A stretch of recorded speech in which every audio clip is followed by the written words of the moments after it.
Hi, I'd like to call the meeting to order.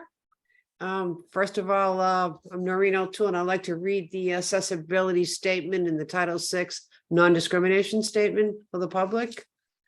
This meeting is accessible to people with disabilities. Microphones or telephones will be used by all speakers.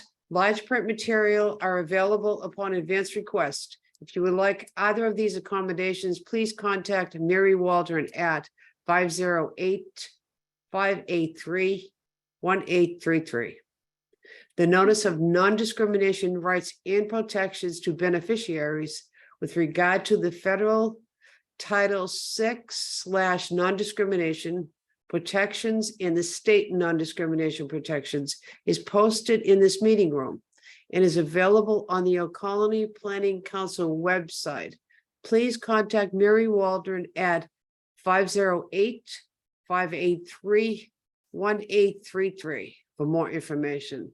And thank you. And thank you all for joining us today.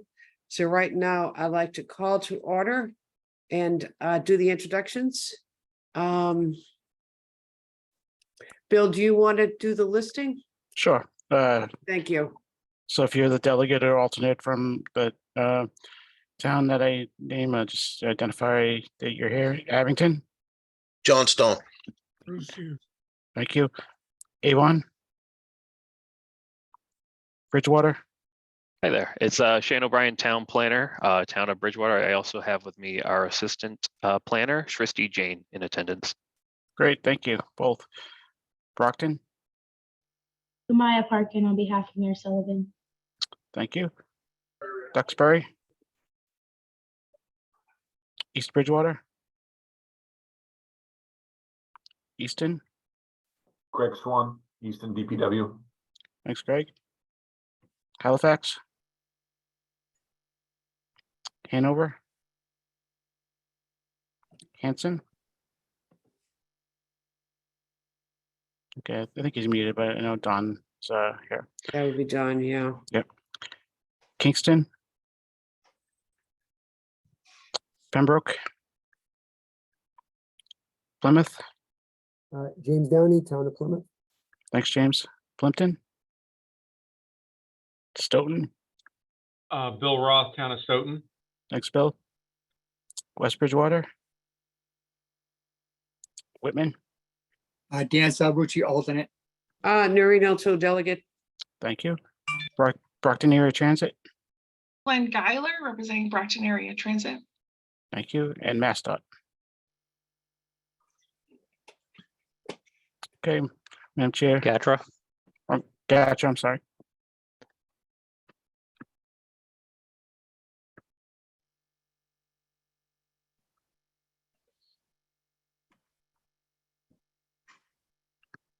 Okay, Madam Chair, I think we're all set. Okay, thank you so much, Bill. Item number 2 is public comments. Do I hear any public comments at this time? Hearing none, I got to move forward to the June 1st of 2023 meeting minutes. Do I have a motion on the floor or corrections? I'll make a motion, Dan Salvucci, Whitman. Motion I'll to second. accept. Second that motion? Don Howard. All in favor, we're going to take a roll call, Bill? You're muted, Bill. Abington. Yes. Avon. Bridgewater. Yes. Brockton. Yes. Duxbury. East Bridgewater. Easton. Yes. Thank you. Halifax. Hanover. Hanson. Yes. Kingston. Pembroke. Plymouth. Yes. Plimpton. Stoughton. Yes. West Bridgewater. Whitman. Yes. Yes. MassDOT. Brockton Area Transit. I need to abstain. I was not present. And Gatra. Okay, Madam Chair. Thank you so much. Motion carries. Item number 4, communications. Yes, thank you, Madam Chair. So first up, we have a design public hearing on ADA retrofits at various locations in District 5, and that'll be on August 23rd at 6 p.m. And that'll be a live virtual design public hearing on the MassDOT website. The link is provided. Next is a $11.5 million in grants. They're available to electrify heavy-duty vehicles and reduce transportation sector emissions. $7.5 million is available for a wide range of electrification projects and part of a multi-phase approach by the Commonwealth to spend its 75 million share of the 2.925 billion settlement between Volkswagen and the U.S. Department of Justice. Applications are due by 5 p.m. on Tuesday, September 26th, and the link is provided in the staff report. Next is the U.S. Department of Transportation has released the fiscal year 2023 notice of funding opportunity for the Reconnecting Communities and Neighborhoods program, with up to 3.16 billion available for planning and construction projects. And the deadline for submitting applications for this is Thursday, September 28th. And the NOFO can be found on grants.gov, and applications must be submitted through valid eval, and the links are provided below. And then we have the 2023 Moving Together Conference. That'll be on October 4th of this year at the Sheraton Boston Hotel from 7:45 a.m. to 4:30 p.m. And there will also be a limited virtual attendance option, and you can register on the link provided. And that'll conclude my report. Any questions for Kyle regarding the communications?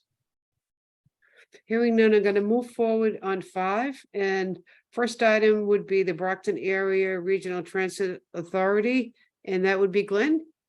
Thank you, Madam Chair. A few updates this morning. We've announced before, but we released our official press release this week about our Federal Transit Administration Low-No Grant Award. So BAT was awarded $10.7 million to advance our battery electric bus transition. We're excited to start moving forward with applying for those funds, and we will be addressing that through the TIP process with the help of OCPC and navigating that process. So we're excited about that. We also had great ridership to report from the month of July.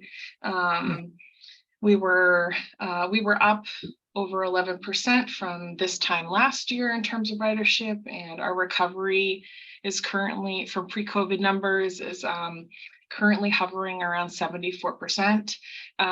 We're happy to say that our Rockland microtransit service the ridership is growing exponentially month over month for that service. We had over 550 riders using our microtransit service last month, and we have an excellent intern currently working for us through the Mass Hire program, and she is working on additional promotional materials and social media advertising to better advertise our Rockland microtransit service. So looking forward to seeing more growth there also, and I'm happy to take any questions if anybody had any.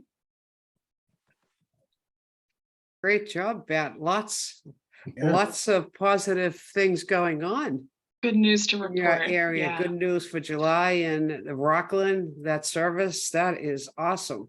Thanks. Any questions for Glenn? All righty, hearing none, I'm going to go on to Greta Attleboro Transit Regional Transit Authority. Do we have anyone from GATRA today?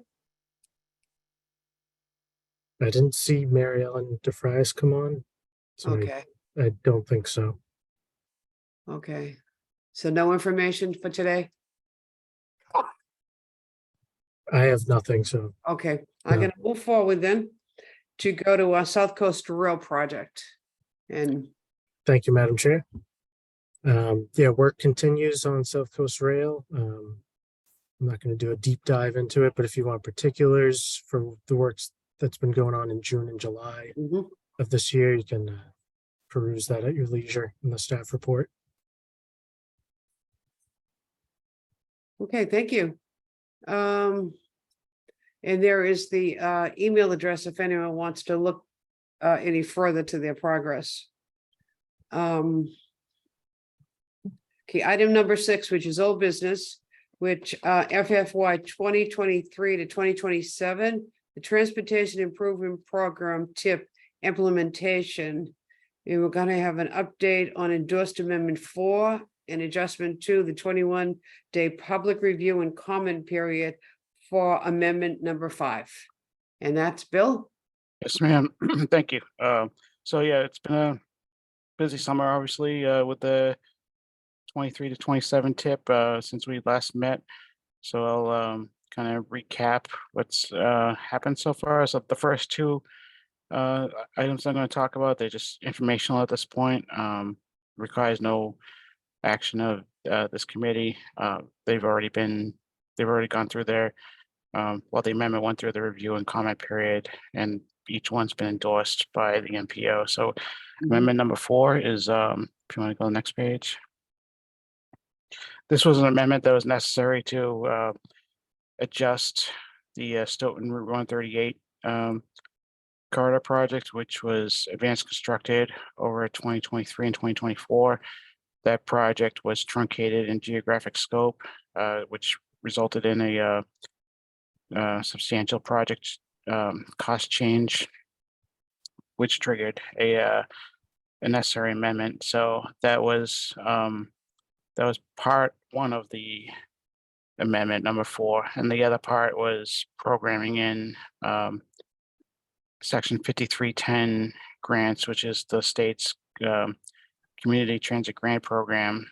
We had 4 recipients in the region, well, 2 recipients, a total of 4 projects: Brockton Area Transit and the Brockton Area Arc, all receiving grants for vehicles and equipment. And since it is federal funding, that had to be programmed into the TIP. So go to the next page. So you can see that over 2023 and 2024, those amendments to that TIP, and like I said, that was endorsed. That went through the 21-day public review comment period. No negative or corrective comments were made, and the MPO endorsed this amendment as presented at their July meeting. So we go to the next page. So that covers amendment number 4. We also had an adjustment number 2 to the TIP. So this was just reallocating funding, transit funding for Brockton Area Transit in FFY 2023. So you can see those first 2 items there. Those weren't going to cost as much as originally expected, so those were reduced downward. And then the balance was redistributed to existing support and maintenance items in FFY 2023 for Brockton Area Transit. So if you want to go to the next page, you can see how those funds are appropriately redistributed over FFY 2023. This was an adjustment. It was not an amendment, so it did not require a 21-day public review and comment period. And the MPO endorsed this at their July meeting. Then finally, so we have another amendment, amendment number 5, to the to the tip, and this is also transit related. And this does require a an amendment. So if you want to go to the next page. And you can see this is just moving a project out of 2023 to 2024. Project cost is the same, it's just changing years. But since we are changing years, I required an amendment. We presented this to the MPO in July. The MPO released it to a 21-day public review and comment period, which is open now. And this is an item that I would like a roll call vote of the JTC to approve, if they so please. Is there any questions on any of these?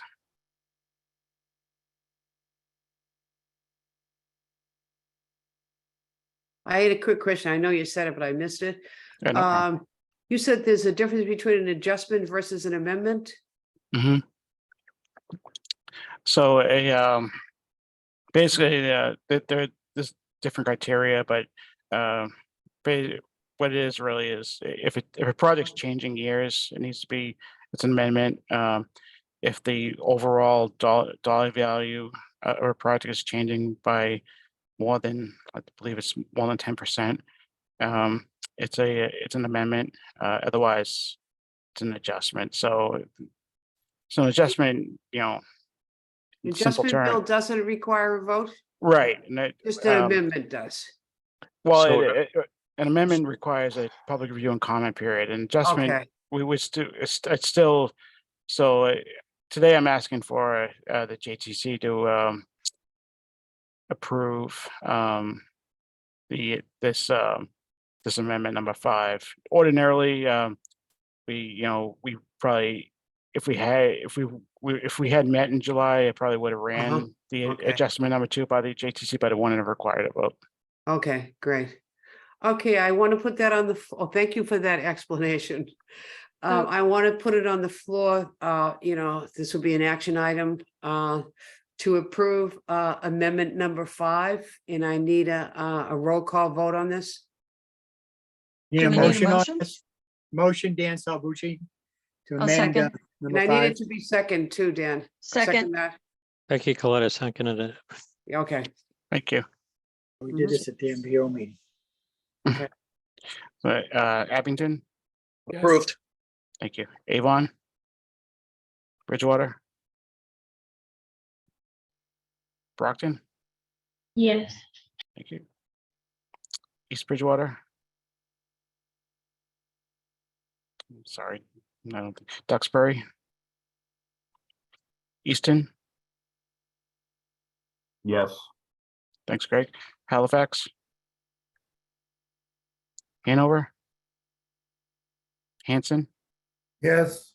thank you. Kingston. Pembroke, Yes. Plymouth. Oh, thanks, Becky. Plymouth, Yes. Plimpton. Stoughton, Yes. West Bridgewater. Whitman. Yes. Anyone here from MassDOT yet? Okay, Yeah. Yes. I think Barbara's here. Oh, thanks, Barbara. And Brockton Area Transit, Yes, Gatra. Gatra. I don't think there's anyone from Gatra. Okay. Thanks, Madam Chair. Okay, you're welcome. Thank you, Bill. Item number 7, under new business. Stormwater and drainage management, and we have a guest speaker, one of our own, Don Howard. You have the floor, Don. Good afternoon. My daughter's here to help me out because I can't read what's on the computer. And if she would help me out with doing that, I'm gonna change seats with her. Oh, she's all right. Okay, great. Yeah, And, just let me know when you want to go to the next slide. Go to the Next slide. Next slide. So basically, this was an informational PowerPoint that was presented to the town of Hanson, just to educate people. So there are 2 types of detention areas, underground and open air systems. You can go to the next slide. Yeah, this is just the definition for the underground. And can I just interrupt for 1 second? Sorry. We can barely hear you speak. Maybe get closer to Dawn. Thank you. Sit where I am. Sit where I am, dear. Well, they want to see your beautiful face. They miss seeing you. I know you miss seeing them. So this basically was just defining what underground detention areas are. So I don't want to read everything for everyone. So I'm sure that many of you already know what they do, but it collects it into an underground leaching field, passes through filter paper, and then goes into an existing drainage system outlet to a stream. So it's filtered before it gets to the stream. So next slide. So if you want to talk about this, so this is the construction of the. I can say detention this is the construction, these two pictures are the construction of the detention area that is on the left-hand side of Christopher Lane looking from East Washington Street. And you can see on the left, it's about a 50 by 100-foot leaching field that consists of a 3 feet of stone with the half moon shells in it. If you go to And the it- next slide, you can see. And go to the shell. next side, you can see what I mean. And it's all constructed underground. And you can go to the next slide. And you can see So there's covering stone on top of the half moons. there's a total of about 3 feet of stone in there with the half moons in there. And there's out in the street itself, there's a 2,000 gallon tank that has 3 chambers in it.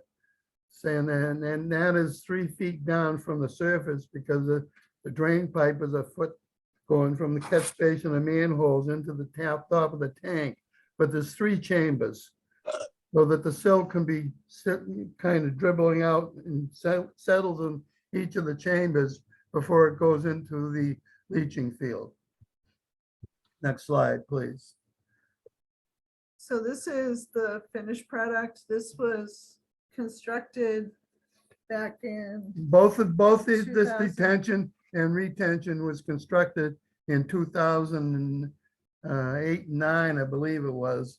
And so this they've is been what- working for 12 years now. so this is what it looks like now. So it's just a beautifully landscaped area that could be used for parking or recreation. So the next slide. Next there. slide. And that's, so then we go to the open air detention areas. So this is an open pit. And the header built into one wall with a pipe to drain into an existing stream. This does not have a filter, so the water just runs into the stream unfiltered is a major difference. And the next slide. So this was the construction back in 2009. This is the open air detention area that's down in the rear of this development. And it was done in 2009. And this is the picture as it looked when it was constructed. But on the next slide, you'll see. So this is still back. And in this is still 2009. in the back right-hand corner, you can see where the header is, where a pipe is, that the water runs into the stream from there. And this is taken in the winter and you can see So that's the 2010. Yeah. 2010, excuse me. And go to the next slide and you'll see what it looks today. Not yet. Not yet. You So can go that's to, still that's 2010. 2010 here, yeah. Now this is what the same detention area looks like today. You can see how it's all grown up and it's full of water. The seams and the grass is all grown into it. And there's water sitting in this 24 hours a day in the summertime, just breeding mosquitoes. And this is why I like to see the detention and retention areas underground, for the simple fact we can eliminate the mosquitoes, which we don't need in this section. Go to the next one, So this please. is basically the same, that was the same viewpoint, just showing. what it Showing the looks like before and vegetation grown after. up, yes. The retention areas is built into the ground, similar to the underground detention area, but there's no outlet. 100% of the water seeps back into the ground. The next slide, please. And you can see here in the construction of it, and the company that did this project down where the truck is, you can see the truck is about 12 foot tall, and the hole next to it is about 11, 12 feet deep. And as you're going Christopher Lane, it goes uphill. So this first section shows the first section of being built, similar to what the front is, but it's just narrower and it's longer. And go to the next slide, please, and it'll show the other. This is when it was completed. And this up here on the end towards me is roughly 15 feet in the ground, and down where the truck was in the initial picture was about 11 feet. And to make these work properly, they should be done 11 feet from the surface of the ground, because of the fact it leaves you 7 feet when the development, so that you can construct your sewage systems for the dwelling or whatever is built in that area. Next slide, please. This shows Christopher Lane. What it looks like now. Right down today. This picture was taken last year. Diane took it. And on the left-hand side, it's all just nice grass and it's level with the street. And on the right-hand side, you just saw the previous hole is all just grass and there.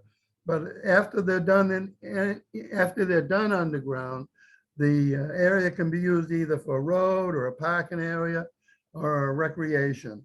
And all the water is going underground and it's not producing any mosquitoes. That's the problem we have in Hanson. There's roughly 20 retention and detention areas that are now breeding mosquitoes, and it's kind of difficult to clean them out and rectify them because they're in associations, and you can't use tax money to do any maintenance on them. So next slide, please. You can read that. So it's just basically what he was talking about. You really need 11 feet for the tank and the cover on top of the tank. So the next slide. Right, this last slide is something that I worked with conservation with. There's no way to check these detention or retention areas. And I went down to the concrete company on 53 in Pembroke, and using the standard 4 catch basins, which you now use for when you put in roads and connect manholes and catch basins to wherever you're going to run the water to. We decided upon making this is a number 4 tank added between the tanks that are in the road, and it goes to the leaching fields that are constructed. And by having them go down to the depth of the leaching fields at the bottom, you can buy these sections in 2-foot sections, so that you can put a open bottom section on the bottom, but having it sit on stone and put a filter paper over the stone, and then construct a stainless steel wire mesh in 16-inch sections, because you've got a 24-inch cover at the top, so that you can take out the sections to replace the filter paper.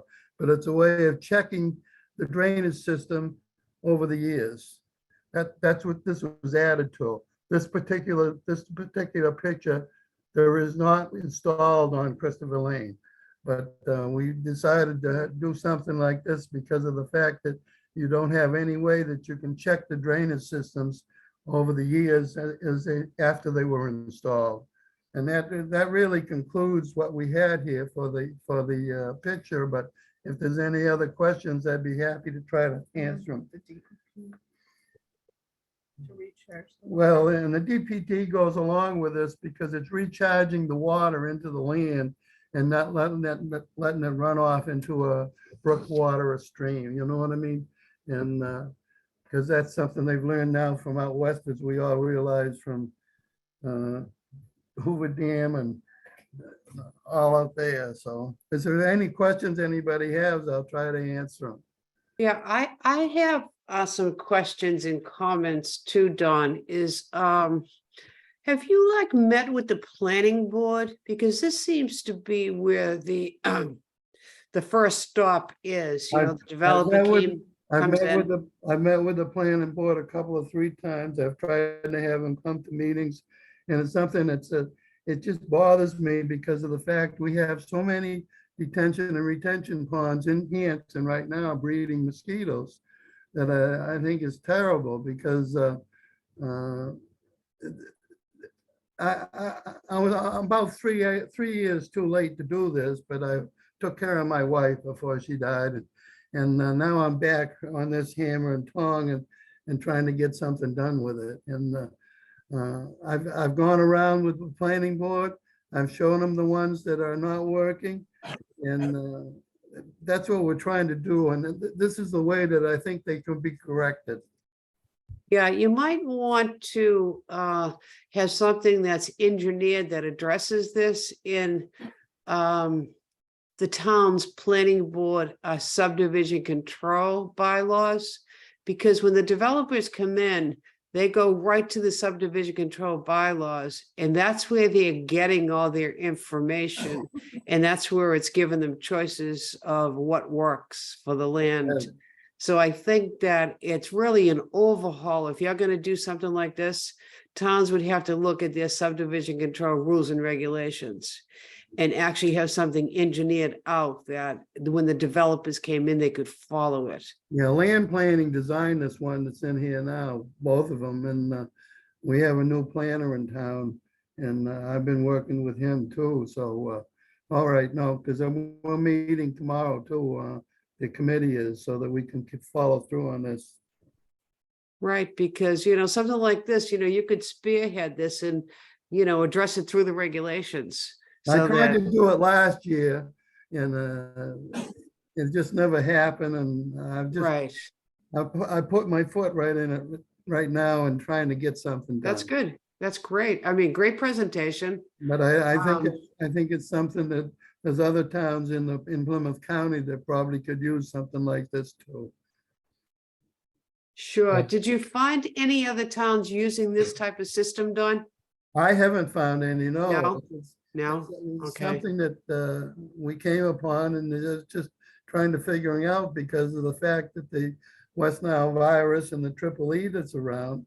Right. The ones we have now, that's all they're doing is producing mosquitoes. Right. Yeah. Madam Chair, Greg Swan has his hand raised. Hi, Don. I might work in the town of Easton, but I'm also a Hanson resident. Have you considered reaching out to Plymouth County Mosquito Control and giving them a list of your basins that you have questions about? Yes, I have. Well, I was selectman for 10 years. In fact, I went to the Plymouth County mosquito meetings once a year for 9 years. The 10th year, they kind of did away with it because nobody was showing up. But mosquito larvae, as you know, I don't know if you know or not, but it'll lay dormant for 10 years once it reaches dry land. And once it's wet again, it can hatch again. And that's the trouble in Hanson. We just have such a high water table in a lot of the parts of Hanson. And also our drinking water is involved in this. We don't want to get too many retention or detention areas near our drinking water because those wells that we have on Franklin and Main Street in Hanson are only down about, the deepest one, I believe, is only 50 feet. And you don't want to get... There's stormwater regulations saying that if you have an infiltration structure anywhere within a zone 2 aquifer that you have to have pre-treatment, and it's all laid out clearly in the stormwater guidelines, or at least it has been for the last 15 or 20 years, that if you're going to build something like this, these are the standards you should adhere to. So as far as what you're suggesting is to put all these systems underground, that's great, but you're looking at costs of anywhere from $250,000 to $500,000 to convert these systems. That's the problem. They're very expensive. But then again, too, the houses are built to last a long time. Yeah, but if there's housing associations, they should have signed a piece of paper saying we'll be responsible for the maintenance and you can go after them that way. Okay. But again, contact Plymouth County Mosquito Control. They just did one of these in my neighborhood and they have it, they took the infiltration basin, they cleaned it out, they got everything flowing again, so there's no more ponding water in the neighborhood.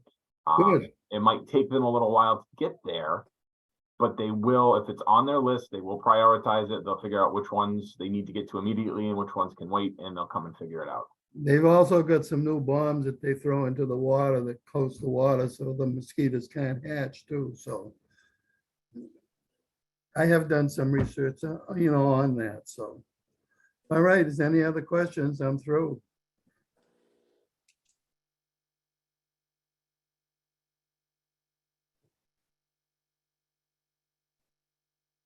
Thank you very much.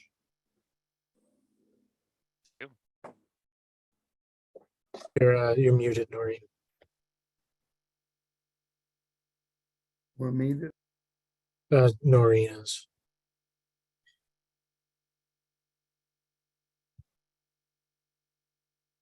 Noreen, you muted. Don, I just said that I was muted. I said that, thank you so much for bringing this information to the committee. And, great discussion, been going on a long time. And thank you, Greg, for, chiming in, because the more information we get, we can work together. And everybody has good ideas here. So thank you, Don, for doing that. Great presentation. Good job. Thank you. Yep, very good job. Any additional comments or questions for Dawn? All righty, thanks again. Gonna move forward to item 7B, which is the 2023 Human Services Coordination Transportation Plan. And this will be a plan update. Great, thank you, Madam Chair. So we're pinch hitting today for Sean Bailey, who's actually the master behind this update of the 2019 plan. We're coming up with the 2023 version of the Coordinated Public Transportation Plan. And this is updated obviously on a 4-year cycle along the same cycle as the Long Range Transportation Plan. And this is a separate plan that identifies the transportation needs of individuals with disabilities, older adults, and people of low incomes. And what this plan does is provide strategies for meeting service needs and prioritize services for funding and implementation. And what entities such as BAT, GATRA, Councils on Aging, South Shore Community Action Council, our Area Agency on Aging Volunteer Transportation Program, they use this plan as a platform to apply for grants through the MassDOT Community Transit Grant Program. So when an entity is applying for that grant, a particular need or gap in service has to be identified within this plan.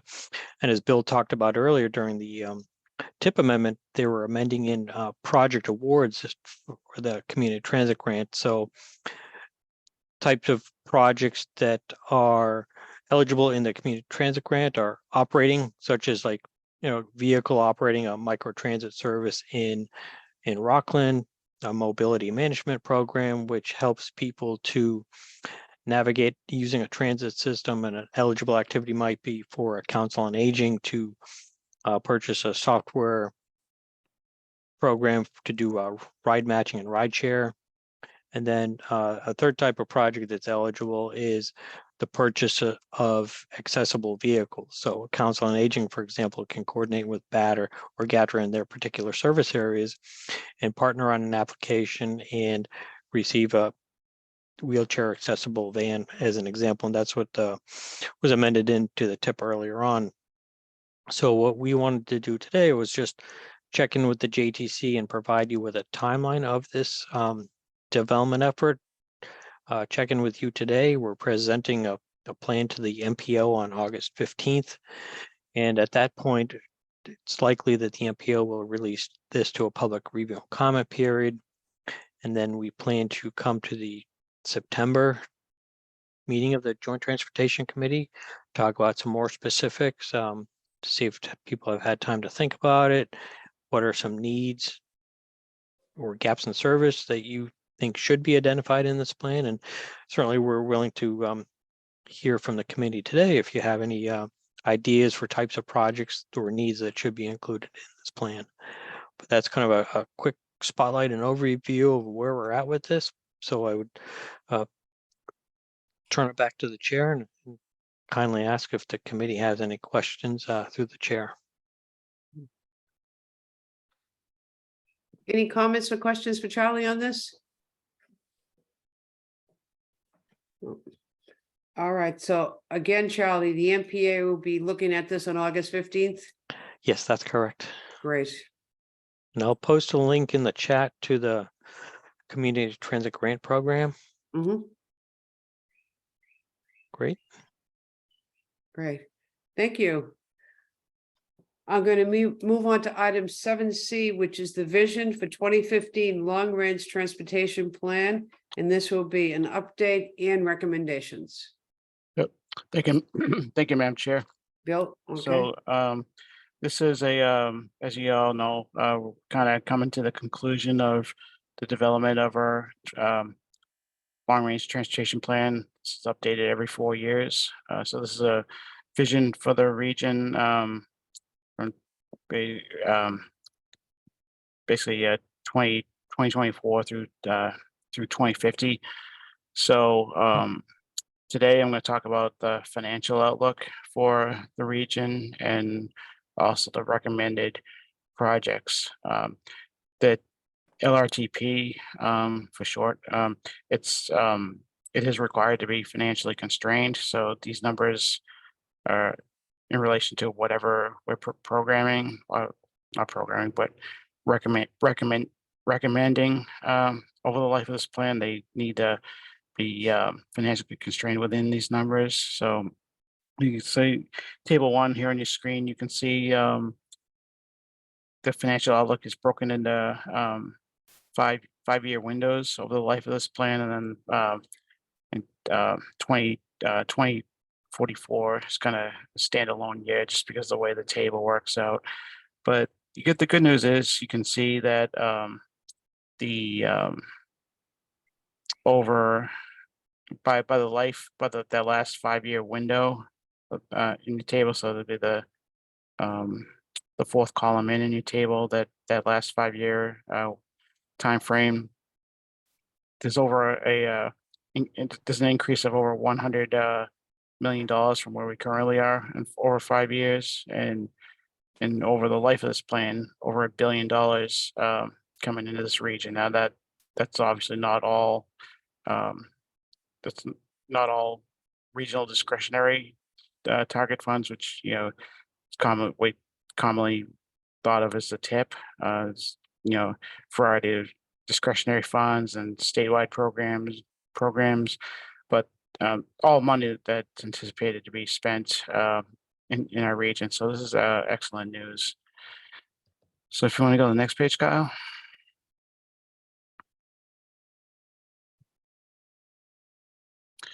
So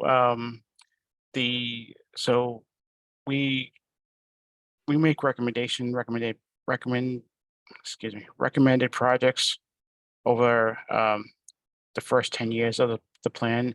Beyond 10 years, it gets a little trickier to kind of identify specific projects that could be programmed, just because it's the nature of how we plan projects. It's hard to see it that far out.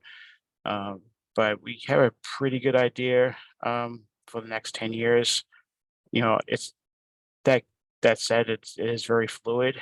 As you know, just from seeing earlier in my earlier item, the TIP is constantly amended, it's constantly changing.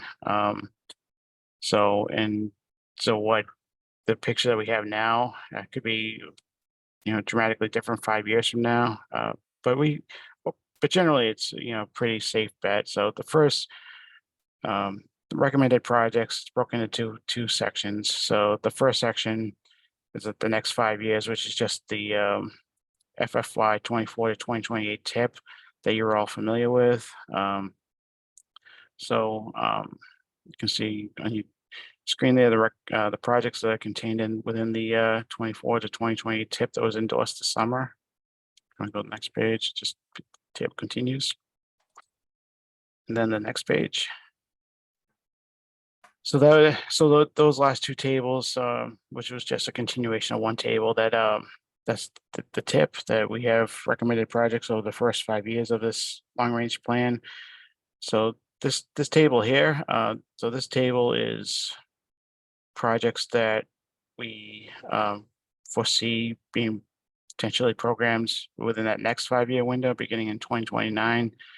through 2034. So you can see Brockton, Route 27 at Quincy Street, Massasoit Boulevard. This was a project that was on the tip for a while. It was deprogrammed because of a lack of movement on that project, but it's still very active and could be reprogrammed if it continues, if it starts to move again. So that's in that window. Also in Brockton, the Forest Avenue project, Duxbury, Route 53 at Franklin Street, the 2 East Bridgewater intersections on Route 18, Route 18 at East Street and West Street, which is 106, and Route 18 at Highland Street. A couple of projects in Easton, Route 123 reconstruction, and Route 138 Turnpike in Washington at Purchase Street, that triangle there. And then Plymouth, Route 3A at Hedges Pond Road and Herring Pond Road, commonly known as the Cedarville area. So these are all projects that could potentially be going in that the next time band, 2029 to 2034. They could also go sooner than that if any of these, were to start moving and had, we're going through design and there are available funds. It could certainly go before, it could go in that 2024 to 2028 range. And this is also not set in stone either. Other projects will be added to this. Some projects might not ever happen depending on town commitment or other issues, but this is just to give you an idea of what we're looking at in the next 10 years between the existing tip and potential new projects. And then finally, if you want to go to the next page, Kyle. So not to be forgotten, so there's transit as well as highway. So for transit, we make the assumption that the existing rolling stock that's in the region right now, since this is a 20-year horizon project, transit vehicles, no vehicle really seldom lasts 20 years. So it's the assumption that anything that's on the road right now will need to be replaced, and that's the assumption we're making. If that were to go through a expansion, obviously more vehicles would be needed. But so in total, there are 80 fixed route buses, 128 demand response vehicles, so the paratransit or Dial-A-Bet, and 54 council on aging vehicles in the region that we anticipate could be replaced over the 20-year time span of this plan. And those are, I don't have a table showing that at the moment, but those would be accommodated under fiscal constraint, especially, Glenn mentioned earlier, there are no low emissions grant that they got, and some other money coming in will certainly facilitate, their efforts to electrify their system and replace some of the existing rolling stock. And so, it's an exciting plan. There's a lot of need out there. Wish we could fix everything, but there are some great projects included in this plan. And with that, I'll turn it back to the chair and answer any questions anyone has.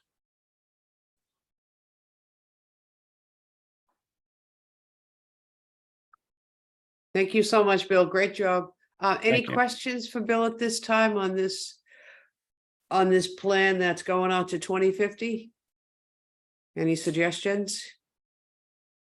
I would just like to thank OCPC for the opportunity to collaborate on both this and the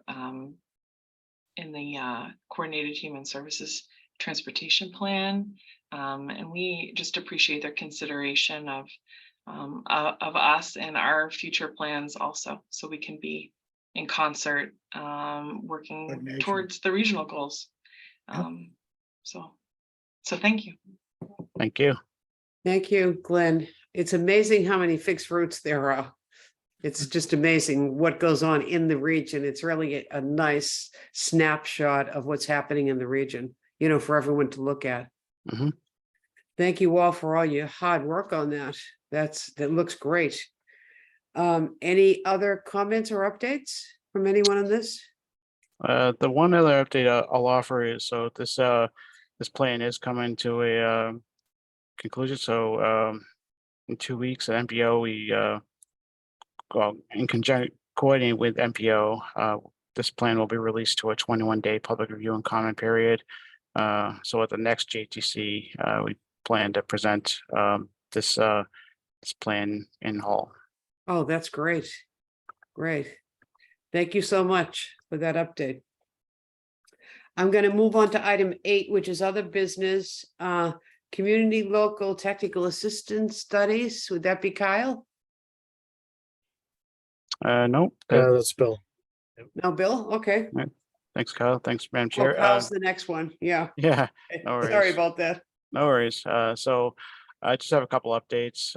So we have a couple of new requests. So the town of Bridgewater asked us if we could do a traffic study on several roadways in that town, specifically looking at heavy vehicle traffic on roadways that trucks may be bypassing some of the state numbered routes and congestion in the town center. So we're working with the town on that, and we'll be doing traffic counts this fall when both local schools and Bridgewater State University are back in session.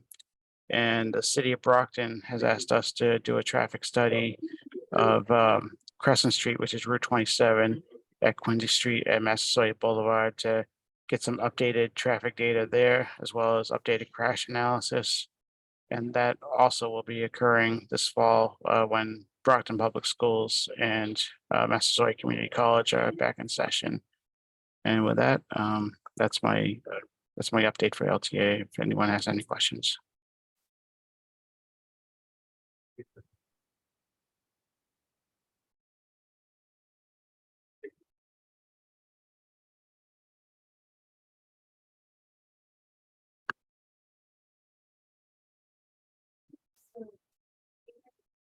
You're muted, Nori.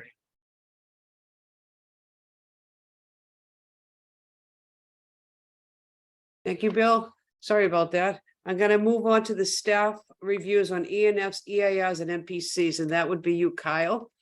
Thank Thank you, you. Madam Chair. Yeah, we have a few new projects. First up is in the town of Kingston, Sampson's Brook Headwaters Restoration.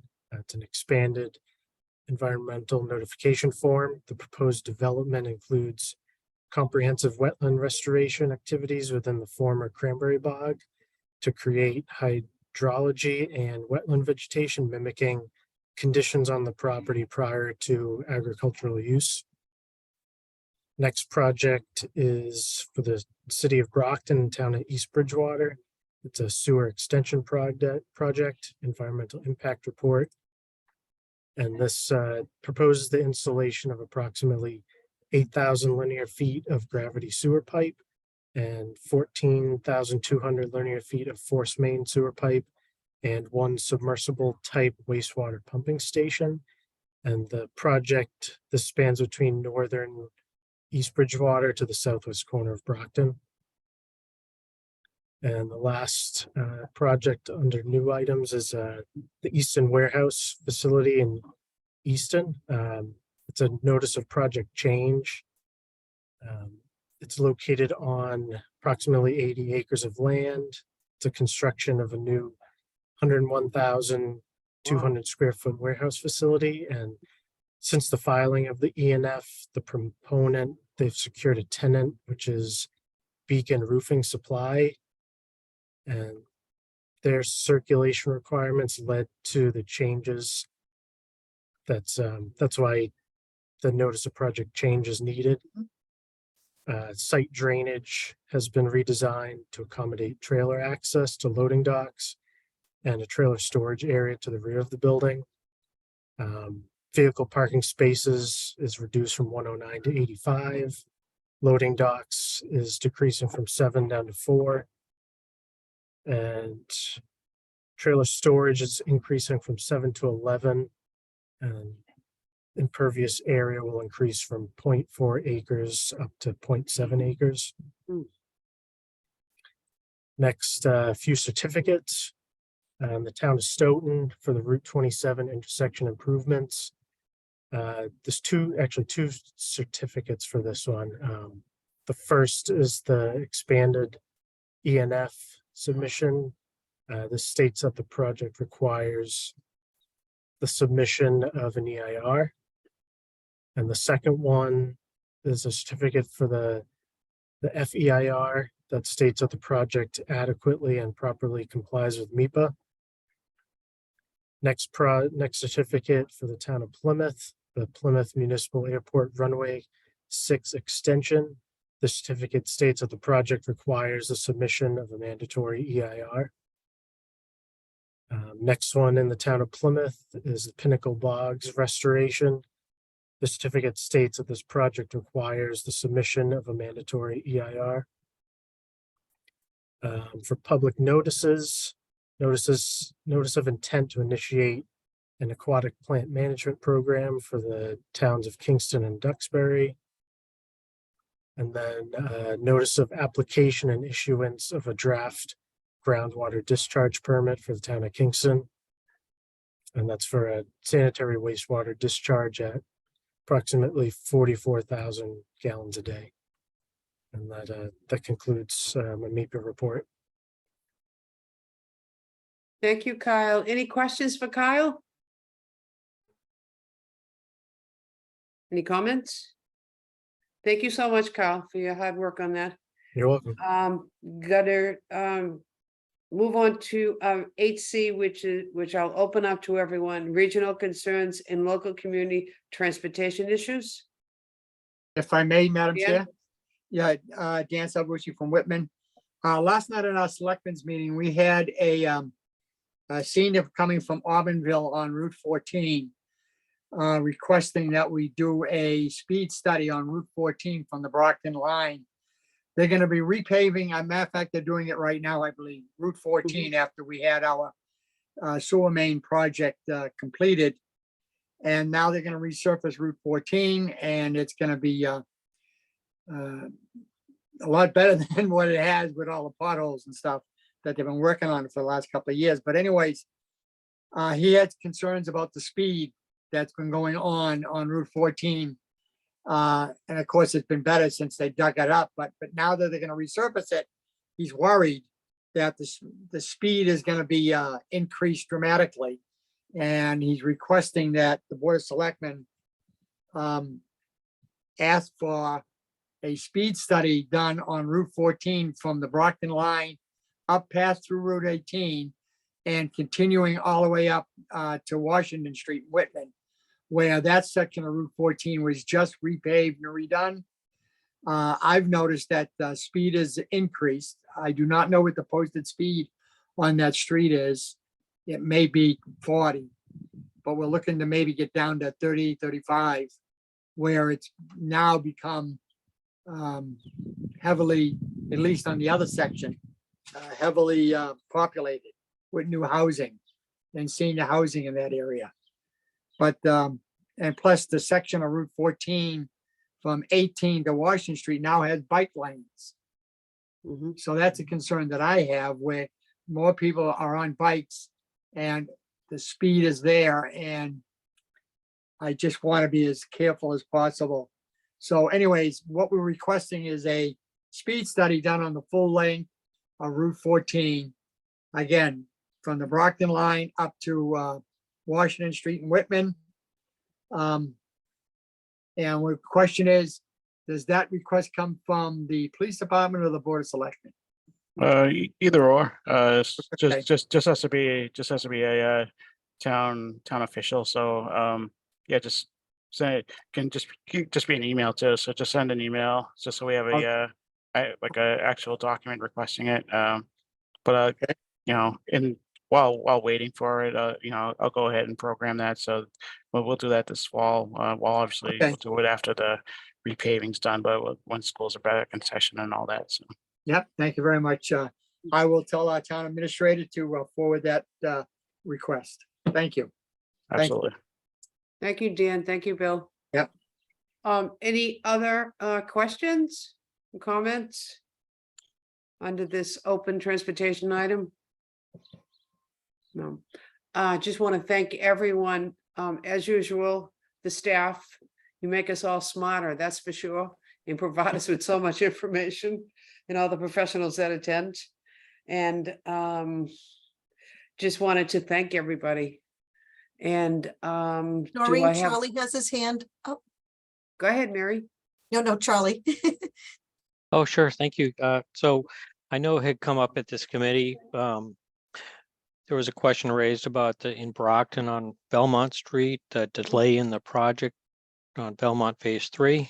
And MassDOT was kind enough to provide an update, and they gave us a timeline of when the contractor would be back out on Belmont Street working in front of Shaw's Plaza, July 17th. And we're pleased to report that, yes, indeed, MassDOT was entirely accurate. The contractor was out there on July 17th, recommencing the work. There was additional design work that had to be done because there was asbestos found in a duct bank panel. So there was additional design, and they had to get some money to work on that, and that's why there was a delay. But thanks to Barbara of District 5 for looking into that for us previously, and glad to see the contractor back out working. Great. Good news. Any other comments? Hands up? Yeah, one other comment on that study for Route 14 speed. Uh-huh. Also, maybe look at if if there's a section that a passing lane, if that is something that may not want to have on Route 14 is a passing lane. It depends on what the rules are from MassDOT. Yeah. That was another question that the gentleman asked. Mhm. So, other than that, okay, that's it. So, Yeah, so that's- Dan, I understand that you had the sewer project, but you also got money through the MassDOT municipal paving program to add into that to help repave. I think the 14 section between 18 and Washington Street. Where that was a different cross section implemented with the striping? Right. Do you know if they're doing a different cross section on the section between 18 and the Brockton line? Because that was like 14-foot lanes and no shoulder. Do you know if they're doing something like thinner lanes, like 11s with a 5-foot shoulder? Yeah, I do not know. I know that people have requested a sidewalk be put on Route 14, but from Route 18, well, from Howland Lane all the way down to the Brockton line. But the money isn't there. Mm-hmm. The land is, but the money isn't. So, I mean, that may be a future development. I don't know that the town may develop. I don't know. So what you were also saying, Dan, is you would suggest not having that broken line there that people can pass someone. Right. I on mean, 14. right. On Right. that section of 14, there is a straightaway from the Brockton line before you get to Auburnville. Right. And I believe that that's a passing lane, but coming out of Auburnville and there's another development across Right. the street, it's very difficult to see around the corner. Mhm. And it could be dangerous if one car is trying to pass another. Right. And then they got to cut in to into that proper lane. And somebody coming out of Auburnville, the line of sight is very, very, very small. So this is what the guy was saying to us, okay. his concerns. So Mhm. we'll just have to see what your opinion is, and we just follow the law. It's that simple. Mm-hmm. Mhm. I Right. was wondering, like the contractor specs, is it going to be something different than what was down there previously before? It Yeah, was, I don't know, but if you recall Bruce Martin at our DPW, he knows all about it. Right. because that's what I was thinking. It's like if they're changing it now, so it wouldn't even have the passing lane. Right. Mm. Well, they're just starting to So that way pave it. you wouldn't have to do it twice, right? Yeah, agreed. Yeah. Yeah. Might want to call Bruce. Great. Thanks for that suggestion, Charlie, too. That makes perfect sense. Yeah, not to go out there twice.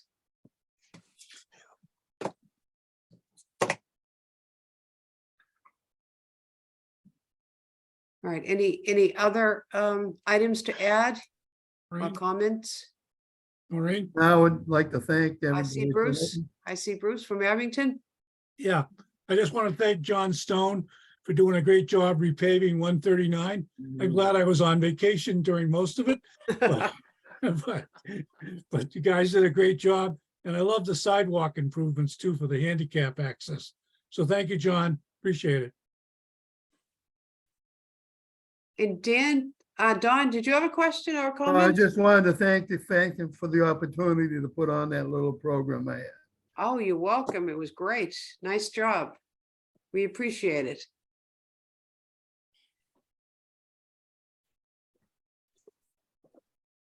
Any other comments or testimonials to thank everybody? Which is great. I love that, Bruce. Yeah. All right, I think I can move to the last item, which is item 9. If I have a motion for adjournment, I'll make that motion, Dan Salvucci. a second, Second, Don Howard. all in favor? Aye. Aye. Ah, Aye. opposed? Motion carries. We will see you next month, everyone. Thank you, everyone. Bye-bye. Bye, everyone. Thank you. Thanks. Thank you so Bye-bye. much, everyone. Bye. Good weekend coming. Nice cool weekend coming. Just in time, phone ring.